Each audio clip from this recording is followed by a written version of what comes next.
The Midnight Dispatch is a fictional podcast inspired by real people and events. Characters have been dramatized for entertainment purposes and artistic exploration. This is not a documentary. It is a work of imagination and may not be suitable for all audiences. Listener discretion is advised. Scene 1. Beneath the Bones of London. London is a city built on forgetting. Beneath its streets lie layers of silence, Roman roads, plague pits, crypts, and catacombs, each one a scar stitched over with stone. But some wounds never heal. Some doors, once sealed, are not meant to reopen. Tonight, a poet, a magician, a novelist, and an aristocrat sink into one of the oldest, blood-soaked wounds festering beneath London, where something ancient stirs. They face a world-ending horror, a force of unmaking that seeks to drown the earth in eternal night.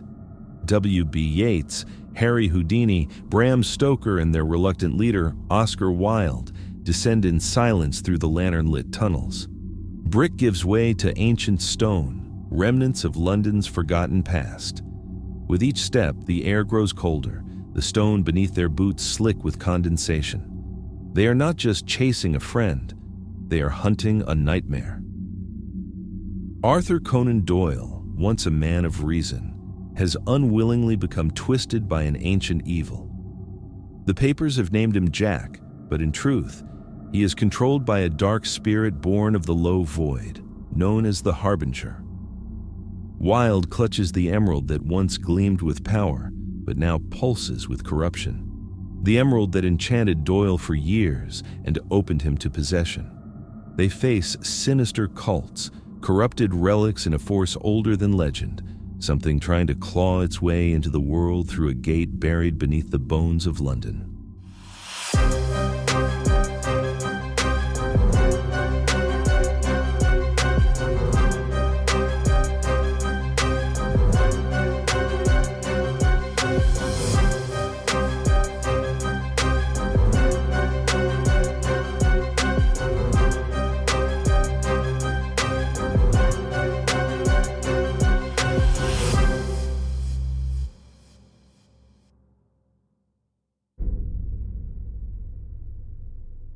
The four men step into the chamber's edge.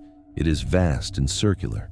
The geometry bends subtly, as if the space resists being fully realized. At its center stands the dark gate, a towering arch of black stone that seems to absorb light, its primeval surface covered in etched glyphs that pulse with a sickly green glow, like veins beneath translucent skin. The air hums with pressure, like the moment before a thunderclap. Within the arch, reality buckles. A churning mass of darkness, viscous and alive, writhes like oil spilled across a shattered mirror. It pulses with unnatural rhythm, distorting the air with whispers that claw at the mind. This is no mere shadow. It is a portal, a bleeding wound in the fabric of existence. Beyond it lies the low void, a place where time dies and thought unravels. And through this gate, doom seeps, not just for London, but for every trembling corner of the waking world. Their boots splash into the shallow water that surrounds the altar like a moat. The surface is black and still, but not calm. It waits, undulating ripples, not from movement or wind, but from a dark vibrational frequency emanating from the gate. Yeats speaks to the others, voice low and reverent. This place is older than the city, older than the river. It was buried for a reason. 13 cultists stand in a wide circle spaced evenly around the gate.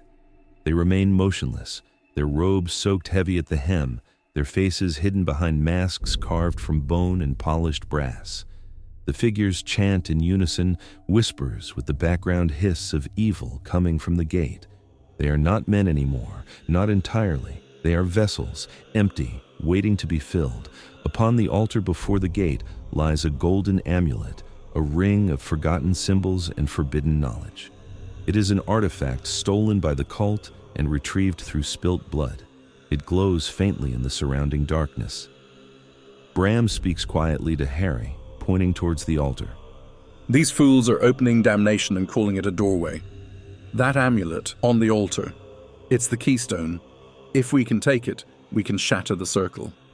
That pawnshop owner didn't just die, he was sacrificed.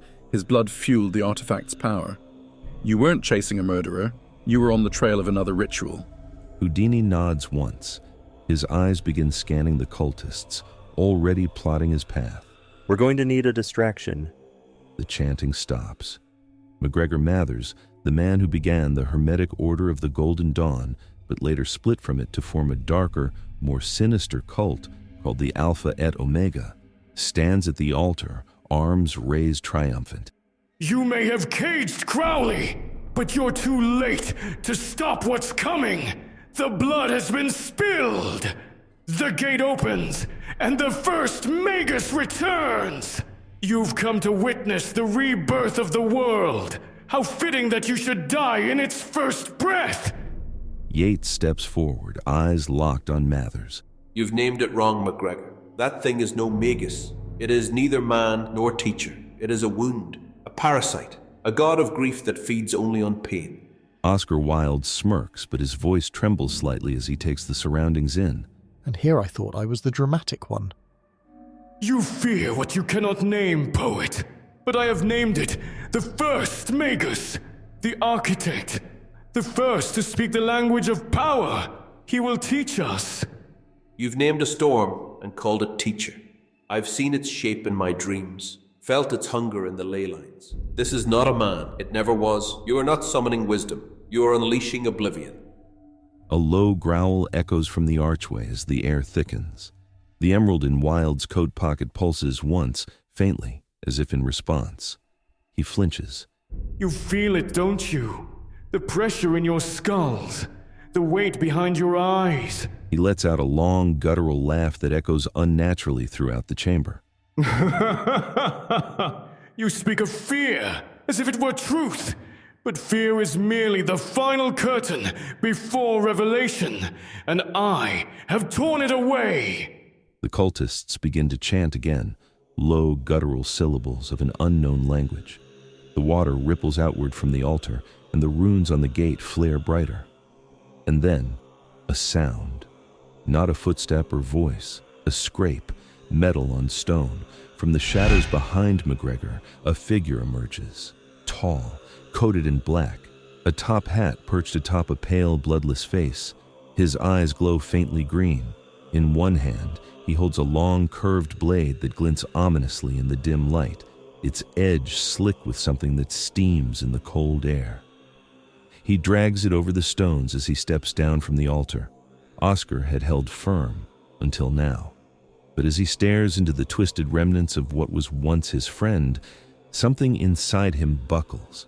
His composure fractures, and terror begins to seep in, slow and insidious, curling around the edges of his mind like smoke from a dying fire. Oh no, Arthur. It is not Arthur Conan Doyle who steps into the light. It is Jack the Ripper, possessed, transfigured, the harbinger made flesh. His mouth curls into a smile that refuses to reach his eyes. You came to save him. How quaint. His voice is layered and unnatural, partly Doyle's but corrupted. As he moves, the sleeve of his coat shifts slightly, revealing a glimpse of something dark and unnatural. A large black tentacle slowly emerges, writhing and twisting as if it has a mind of its own. The tentacle is covered in glistening, slimy scales, and it pulses with a sickly greenish glow. The sight is horrifying and unnatural. The squid-like limb slowly slithers its way towards his old cohorts. Your friend is gone. There is only me. Yeats stumbles back, clutching his coat tighter around him as the tentacle slithers forward, dragging behind it a wake of glistening rot.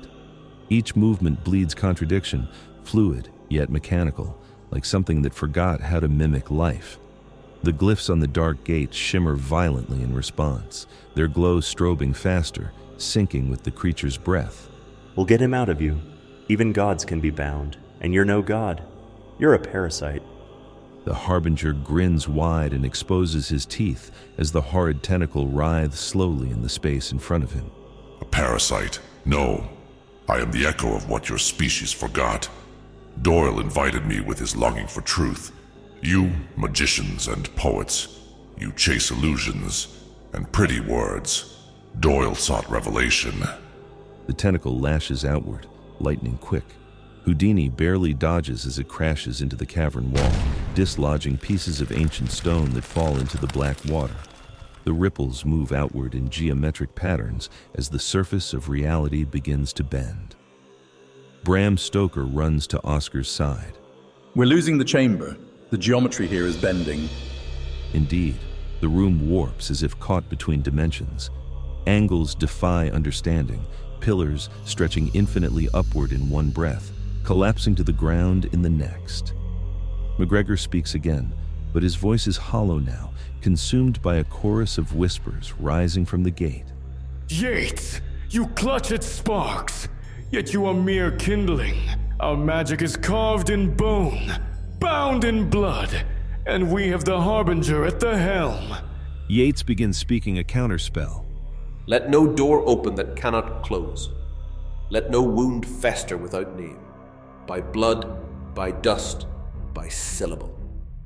Jack's body convulses unnaturally as he recalls the tentacle, the slick appendage slithering back into his flesh with a wet sucking sound. His eyes, now void of humanity, snap toward Yeats with predatory intent. In a blur of motion, he lunges forward, the curved blade in his hand gleaming with a sickly, iridescent sheen. He swings wide with a backhanded slash, the blade whistling through the air. Yeats reacts just in time, leaping backward, but not far enough. The edge catches his upper forearm, tearing through coat and skin alike. Yeats takes to one knee, clutching the wound. Jack pivots with inhuman grace, his body twisting like something boneless. With a guttural snarl, he thrusts the tentacle outward again, this time with brutal force. It lashes across the space and strikes Yeats squarely in the chest, sending him sprawling. He hits the ground hard and slides across the stone, the impact knocking the breath from his lungs. The tentacle retracts, twitching like a thing with its own hunger, as Jack stalks forward, blade raised and eyes burning with eldritch fury. Language has no power here. The gate rewrites grammar with anguish. Oscar Wilde moves slowly toward Doyle, toward Jack, clutching the emerald that is now flickering erratically in his palm. Around him, the cultists twitch in tandem, bone masks cracking, brass edges warping into mocking expressions. I refuse to believe he's gone. You have his body, his voice, but you lack his silence. The part of Arthur that mourns, that regrets.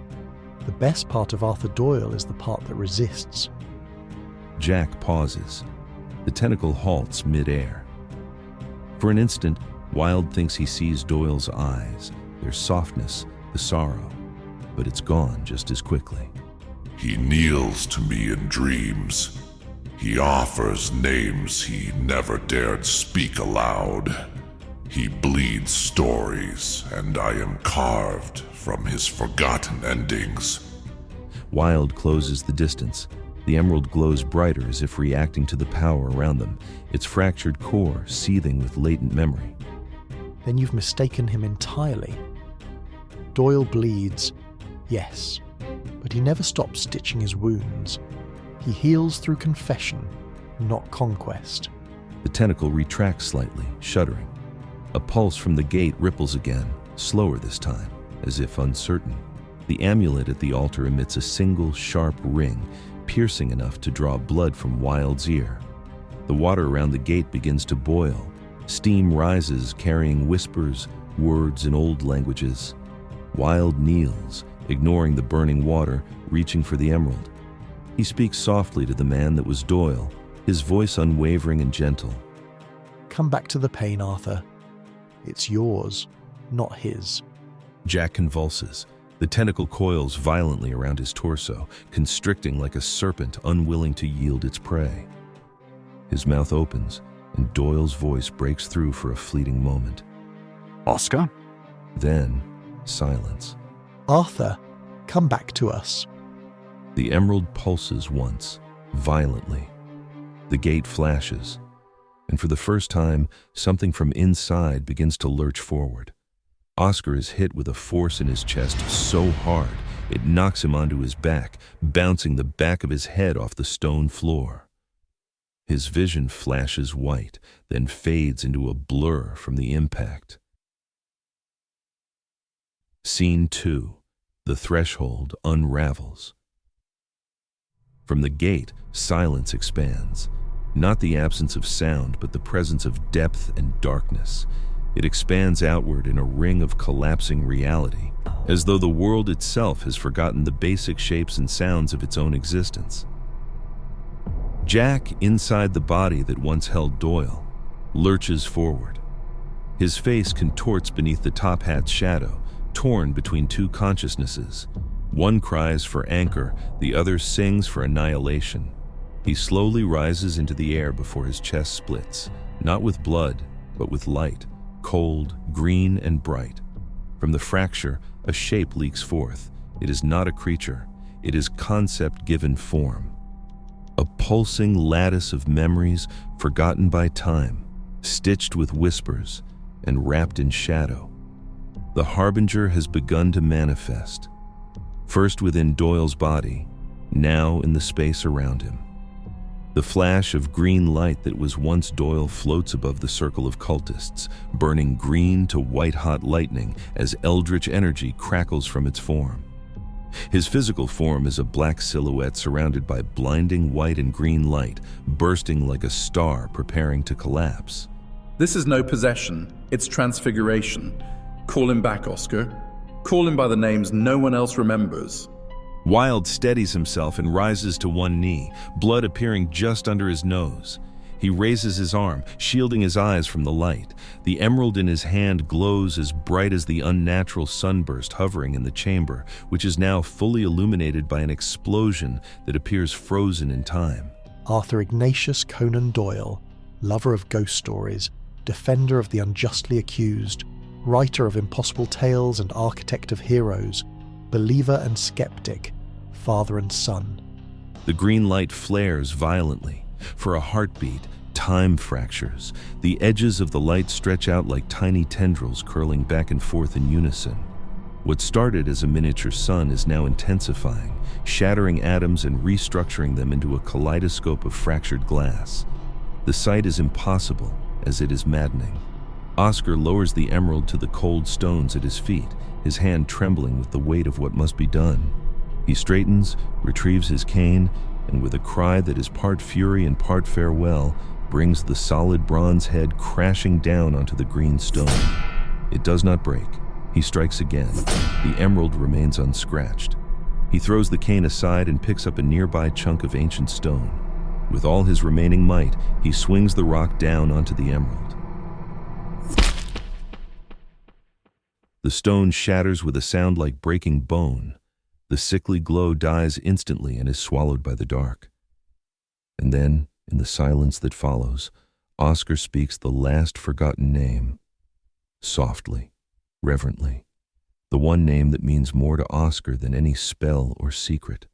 The name that clings to the last thread of the man Arthur Doyle was and will forever be. Friend.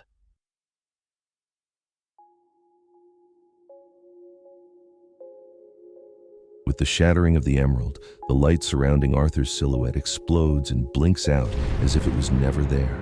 Arthur's body drops from the air and lands on the stone floor. Oscar rushes to him, kneeling beside the figure that is no longer a twisted horror pulled from nightmares. He is Arthur, broken, injured, and not yet conscious. He looks around, hopeful that the ordeal is finally over, but his relief quickly turns to unbearable dread. The swirling mass within the archway solidifies as the dark gate opens.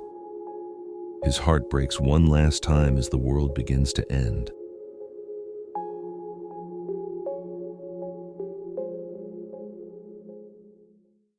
Scene 3. Into the Low Void. The abstraction of darkness through the arches crystallizes into shape as the air folds inward.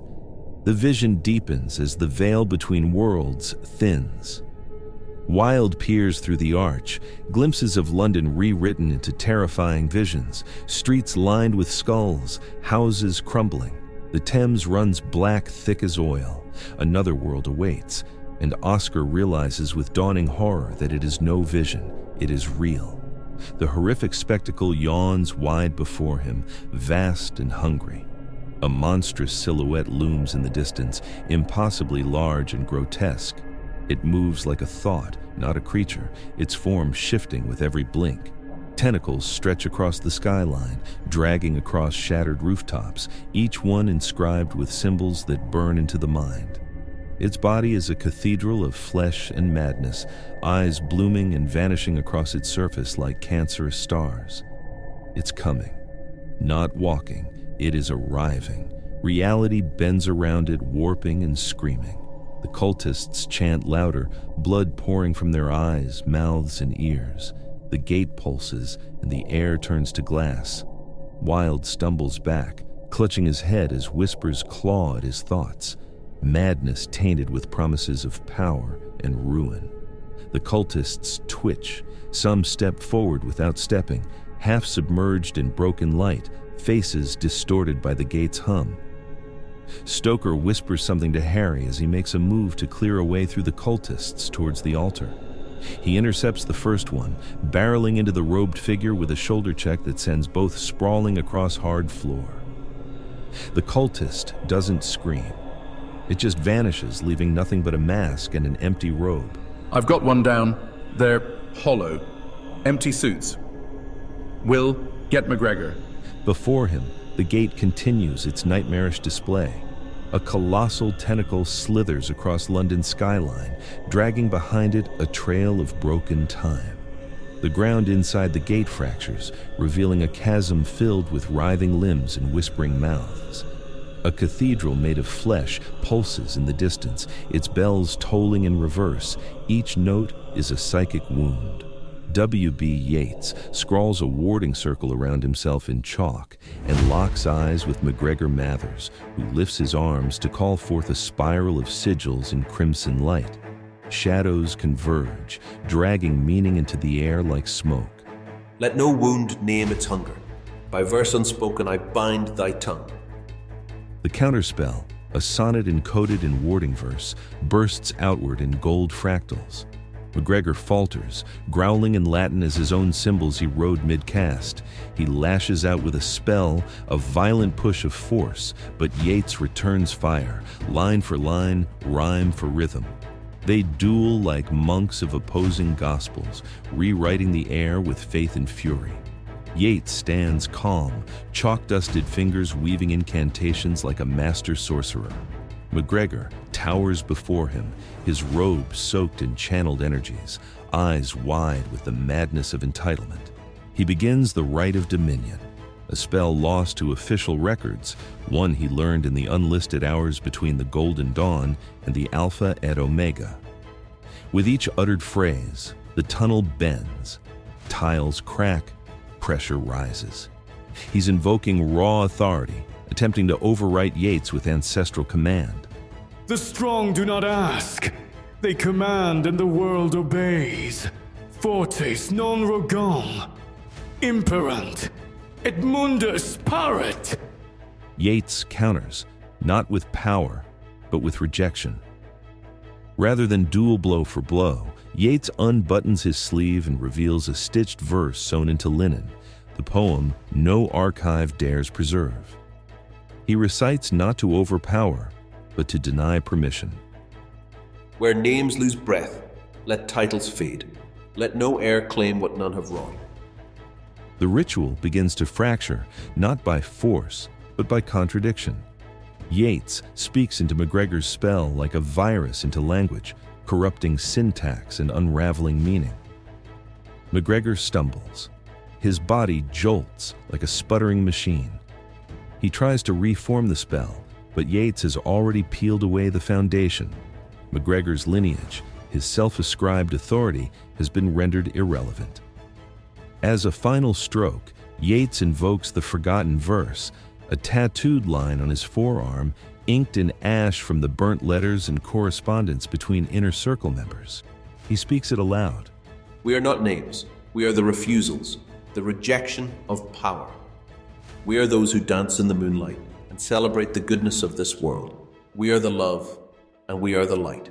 With that, McGregor folds, not with a scream, but a stunned silence, his spell devoured by the very idea that he cannot author meaning where none is granted. His body hits the stone like discarded parchment as the air around him loses its weight. Yeats doesn't gloat. He simply wipes the chalk from his hands and murmurs a line only Oscar might understand. Authority without poetry is just noise. Within the gate, the skyline of London twists like wet cloth, buildings folding into themselves as bone towers rise in their place. A train of shadow and flame roars through the fog. No tracks, no destination, only screaming passengers with hollow eyes. A clock tower of bone ticks forward, each second dragging reality closer to collapse. Houdini, meanwhile, has vanished, or so it seems. Then, a flicker of movement as he breaks from cover, his boots skimming the slick water as he darts toward the altar. The amulet thrums violently, levitating just inches above its stone cradle. Tendrils of green lightning lash out like whipcords, defensive and reactive. He rolls low, narrowly avoiding a bolt of spectral light that slices a cultist clean in half. The robe falls empty, as if it was never filled. Without hesitation, Harry grabs the altar's edge and uses its support to spring forward, snatching the amulet mid-spin. It burns against his palm, seeping heat into bone. He grits through the pain, lands on his feet and drives his elbow into a masked figure, lunging from the side, cracking porcelain and bone alike. A second cultist rushes. Harry improvises and jerks the mask off mid-lunge and smashes it into their face. Brutal, but efficient.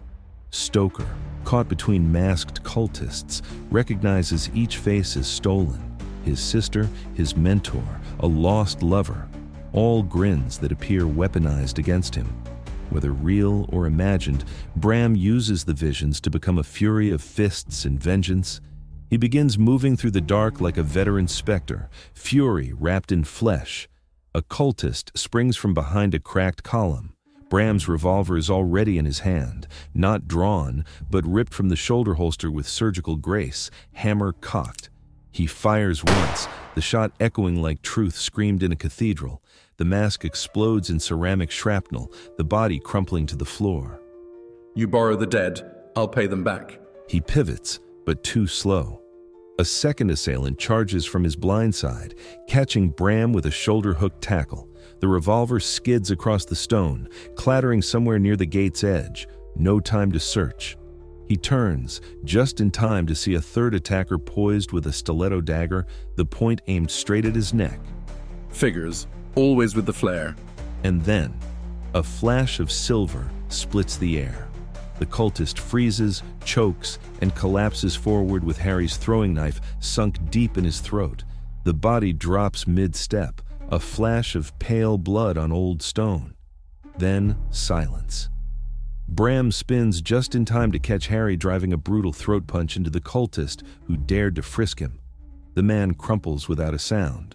Harry flashes a cocky salute, already sliding another blade into his hand.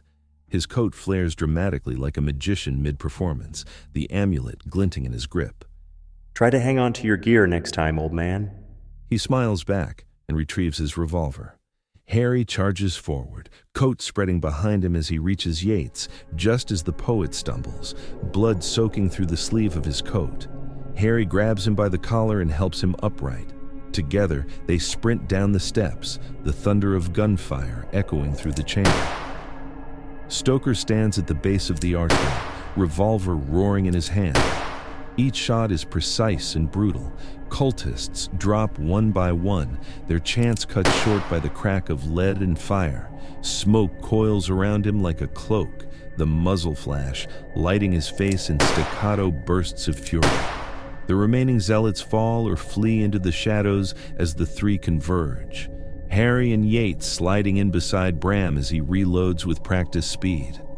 They rush to Wilde's side, where Arthur lies collapsed, unmoving as the gate still howling behind them like a wounded god.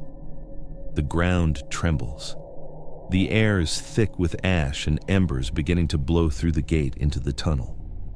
For a moment, the four stand together, bloodied, breathless, and defiant.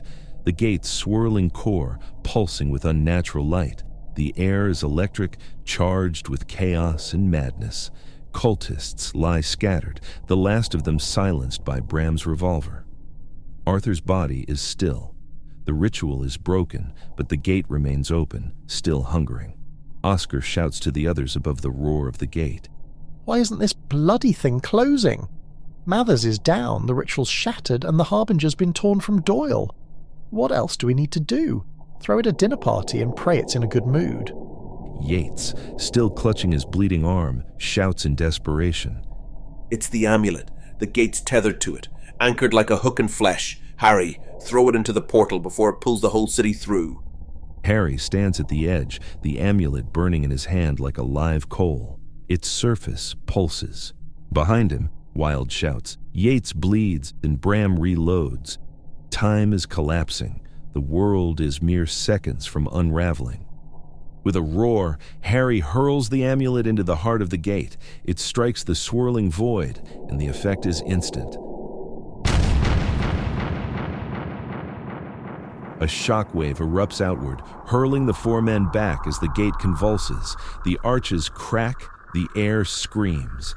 Inside the portal, the horror rears up, tentacles flailing, eyes blazing, its form unraveling as the tether is severed.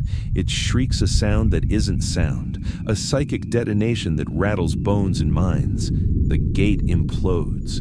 Light and shadow collapse inward, folding space like paper. The arches crumble and crash to the ground before them. The fog vanishes, and finally, silence. Harry lies on his back, chest heaving, ears ringing. Bram and Yeats scramble to their feet and quickly help Harry up. The three join Oscar, kneeling beside the crumpled mass that is Arthur. The chamber is quiet, lit only by small fires scattered among the debris and rubble. Shadows flicker across Doyle's pale face. His eyes flutter open, bloodshot, unfocused. Arthur, if you're quite finished terrifying the universe, we'd appreciate your return. You've missed a rather dramatic finale. Doyle looks up at Oscar and grabs the lapel of his jacket, eyes wavering in madness. They said I was chosen, but I was only claimed, dragged into a place where thought has teeth and memory bleeds. Time folded, voices pressed, and I walked through myself until I no longer knew which version was screaming. I saw the girls through the Harbinger's prison, their faces. I believed myself a hero, but I was the blade. I was the silence. I was the end. He begins to weep, softly at first, then with a tremor that shakes his whole body. The firelight dances across his face, illuminating a man not merely broken, but hollowed. The others say nothing. There is no comfort for what has been spoken, only the quiet and the slow, steady sound of Doyle's despair.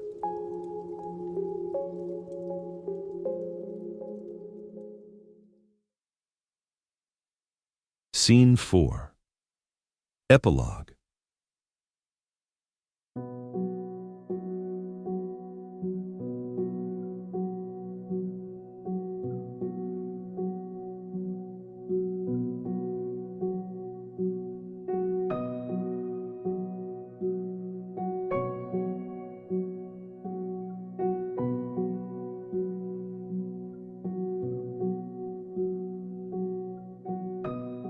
A cozy sun dapples the sitting room in Frank and Oscar's apartment.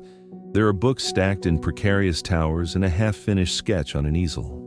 Oscar lounges in a velvet armchair, legs crossed, reading a folded newspaper while Frank Miles sits nearby, sketching nonchalantly with charcoal-smudged fingers. Oscar reads aloud from the Pall Mall Gazette. Whitechapel at peace again. Inspector Aberline declines to comment. No further murders expected. How reassuring. London's finest have declared the city safe, at least until the next tragedy arrives dressed in mystery and good tailoring. You sound almost disappointed. Not at all. I've had quite enough of blood and shadows, though I must admit I'll miss the attention. There's nothing quite like a brush with death to make one's poetry feel urgent. And here I thought you wrote poetry to impress critics. I write poetry to impress myself. The critics are just collateral damage, my dear boy. Frank chuckles, setting his sketchpad aside. So how is Doyle? Melville's tucked him away in some countryside asylum. It's a quiet place without mirrors. They say he's improving, slowly. He asked for a pen last week. That sounds like progress to me. Do you think he'll write about it? If he does, no one will believe him. Which is probably for the best. The truth is far too fragile to be handled by the public. And what about the rest of us? Oh, we'll be fine, Frank. We're artists. We turn horror into metaphor and sell it in hardback. Frank grins, pouring tea. To peace then, however long it lasts. To peace, and to the next beautiful, terrible thing that finds us. They clink teacups. Outside, London breathes a sigh of relief. The rain has stopped. A constable lights his pipe beneath a flickering lamp. Somewhere, a bell tolls. And in the quiet between heartbeats, the city dares to hope again.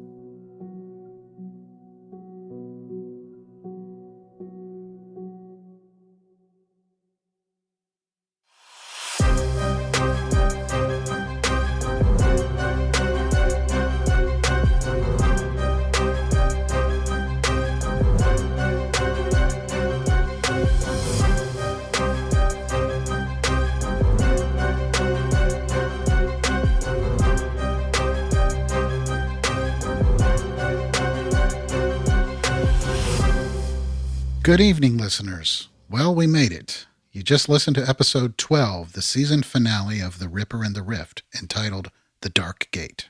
I hope you've enjoyed this season as much as I've enjoyed putting it all together. We'll talk a little about tonight's finale, and if you stick around to the end, I'm pleased to present a special preview of the first bonus episode available on Patreon called The Lightning and the Thunder. It's a 3-part standalone story featuring Harry Houdini and Nikola Tesla. I've included the first scene of the first episode at the end of tonight's show notes, so hopefully you'll stick around for that. So I hope you've enjoyed this first season. As I've mentioned, I'm not a professional podcaster or an audio engineer. I'm basically a one-man show, writing and producing everything here on my own as a hobby. I don't have access to a studio or professional voice actors. I just tried to tell a story that I myself would enjoy listening to, and I'm proud of what it has become. Most of all, I'm grateful so many of you have downloaded and gave it a try. And if you've made it this far into the story, well, I just want to sincerely say thank you. As of today, there have been over 1,000 downloads in 185 cities, which is small numbers compared to other shows, but to me, it means everything. So let's quickly go over the major themes of tonight's episode. Number 1, what happens when your identity isn't your own? This episode leans hard into the horror of losing yourself.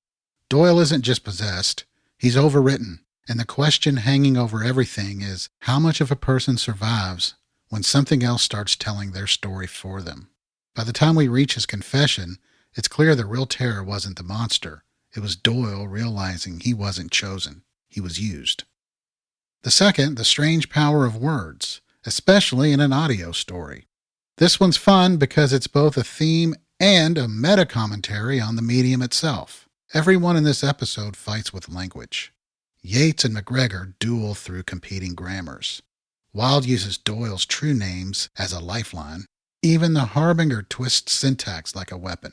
And because this is an audio podcast, the entire battle is carried by voice, rhythm, and cadence. There's no CGI tentacle to distract you. The magic is the language. The episode is basically saying words can wound, heal, or reshape the world depending on who's speaking them. And you, listener, are hearing that power in real time. The third theme, friendship as the real magic. So for all the cosmic chaos, the emotional center is Oscar Wilde refusing to give up on Arthur. He doesn't fight the Harbinger with spells, he fights it with memory and intimacy. And when he finally whispers friend, that's the moment everything breaks. Not because it's mystical, but because it's honest. The gate is a wound. So the Dark Gate isn't just a portal. It's Doyle's trauma made literal. It opens because something inside him was open first. It closes only when the tether is severed, and the low void, that collapsing impossible landscape, is basically Doyle's inner world turned inside out. This is cosmic horror as emotional architecture. Art versus authority. McGregor believes power comes from hierarchy and command. Yeats believes power comes from creation and refusal. Their duel is really a debate about who gets to name the world, the authoritarian or the artist. Yeats wins by doing the most poetic thing imaginable. He denies McGregor's right to define anything at all. At number 6, survival isn't the same as healing. The epilogue brings everything back to earth. Doyle is alive, but he's not okay. Wilde is witty, but shaken. London moves on, blissfully unaware of how close it came to ending. It's a reminder that after the monsters are gone, the people who fought them still have to live with what happened. If you've been with us since the beginning, you know this season wasn't really about monsters, not the tentacled ones anyway. It was about 4 men who walked into the strangest corners of London and kept discovering that the real danger wasn't what lurked in the shadows, but what lurked inside themselves. Across 12 episodes, we watched Wilde, Stoker, Yeats, Houdini, and Doyle wrestle with belief, ambition, grief, ego, and the stories they tell about who they are. And every time they thought they were chasing a mystery out in the world, they ended up confronting something much closer to home. This season asks a simple question. What happens when the stories you tell about yourself stop being true? For Doyle, that question nearly destroyed him. For Wilde, it forced him to choose vulnerability over wit. For Yeats, it meant admitting that poetry and magic are sometimes the same thing. And for Houdini and Stoker, it meant learning that bravery isn't always about the stunt. Sometimes it's about staying when it would be easier to run. We also leaned into the idea that language has weight. Words matter. Names matter. In an audio story, that's not just a theme, it's the whole engine. Every spell, every confession, every whispered plea carried the power to reshape the world, and you heard it all in the dark, the same way the characters did. And finally, the season was about friendship. Messy, complicated, infuriating friendship.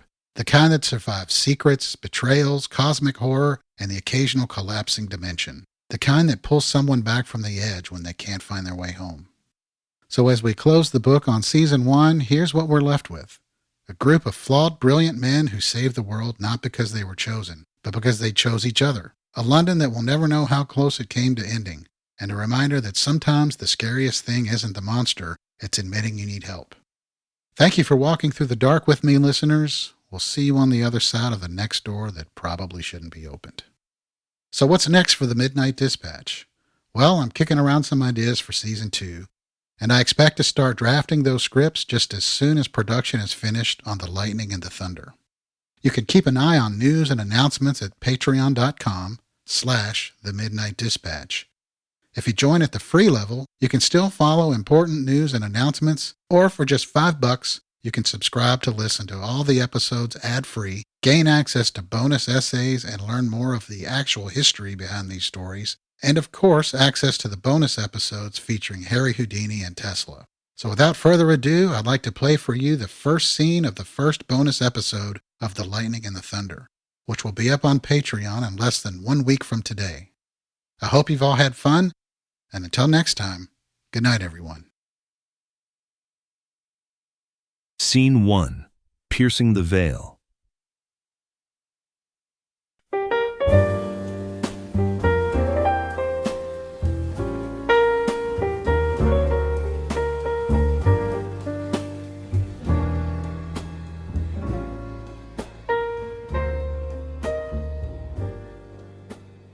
New York in 1921 roars like an engine fueled on ambition, steel and smoke driving its pulse.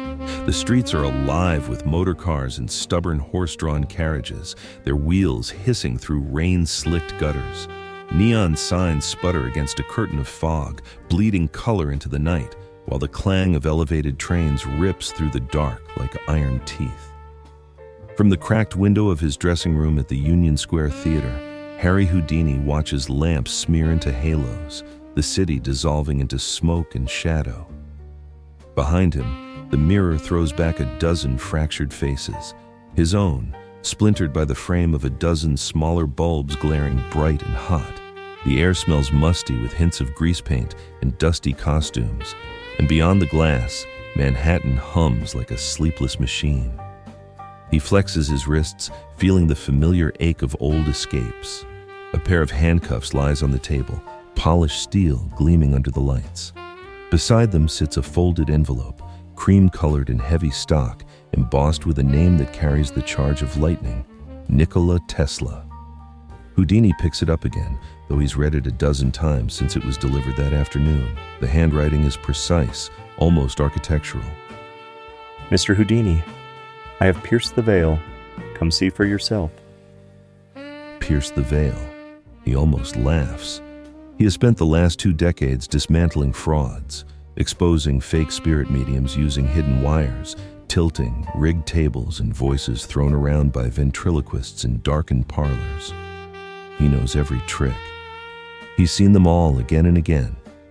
And Tesla, brilliant though he is, has always been a dreamer. Dreams make men gullible. The door creaks open. Bess slips inside, her silhouette framed by the glow of the hallway. She wears a cloche hat pulled low, rain glittering on the brim. Her eyes quickly find the envelope in his hand, and for a moment, the room feels smaller. Bess Houdini is Harry's wife. She's also his fiercest defender and closest confidant, and she has a way of carrying storms with her. She's been at his side through every escape, every headline, and every whispered doubt. Tonight, her gaze isn't on locks or the stage tricks. It's on that envelope and the secrets it might hold. Who's the letter from? Let me guess. Another crank claiming to speak with ghosts? He watches her shake the rain from her hat, droplets scattering like diamonds across the worn floorboards. For a heartbeat, the storm outside feels far away. She moves with a grace that belongs to another world, one untouched by smoke and secrets. Her coat clings to her shoulders, velvet darkened by rain, and when she lifts her chin, the lamplight catches the curve of her cheek like a stage's spotlight. He admires her, not just the beauty that photographers chase, but the steel beneath it. The woman who stood beside him in back rooms and courtrooms, who faced down frauds with a smile sharp enough to cut glass. Tonight, though, there's something else in her eyes. A question. A warning. Maybe both.